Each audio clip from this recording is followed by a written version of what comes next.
രാഹുൽ മാങ്കൂട്ടത്തിനെതിരെ പരാതി നൽകിയ യുവതിയെ സാമൂഹ്യ മാധ്യമത്തിലൂടെ അപമാനിച്ച കേസിൽ അറസ്റ്റിലായ രാഹുൽ ഈശ്വർ ജയിലിൽ തുടരും. രാഹുൽ ഈശ്വർ നൽകിയ ജാമ്യ ഹർജി Thiruvananthapuram judicial first class magistrate കോടതി 4 തള്ളി. അതിജീവിതയ്ക്കെതിരെ ഇട്ട പോസ്റ്റുകൾ ഡിലീറ്റ് ചെയ്തെന്ന് രാഹുൽ കോടതിയെ ബോധ്യപ്പെടുത്തി. അത് ക്ലൗഡിൽ നിന്ന് പിൻവലിപ്പിക്കാമെന്നും രാഹുൽ കോടതിയെ അറിയിച്ചു. നിരാഹാരമായിരുന്നതിനാൽ ചോദ്യം ചെയ്യാൻ കഴിഞ്ഞില്ലെന്ന് പ്രോസിക്യൂട്ടർ അറിയിച്ചു.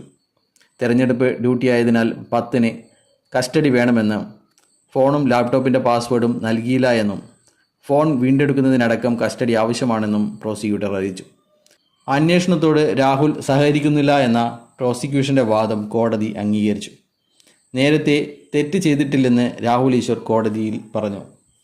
അപ്ലോഡ് ചെയ്ത പോസ്റ്റ് പിൻവലിക്കാമെന്നും രാഹുൽ ഈശ്വർ കോടതിയെ അറിയിച്ചിരുന്നു. ജാമ്യാപേക്ഷയെ ശക്തമായി എതിർത്തുകൊണ്ട് പ്രോസിക്യൂഷൻ രംഗത്തെത്തി.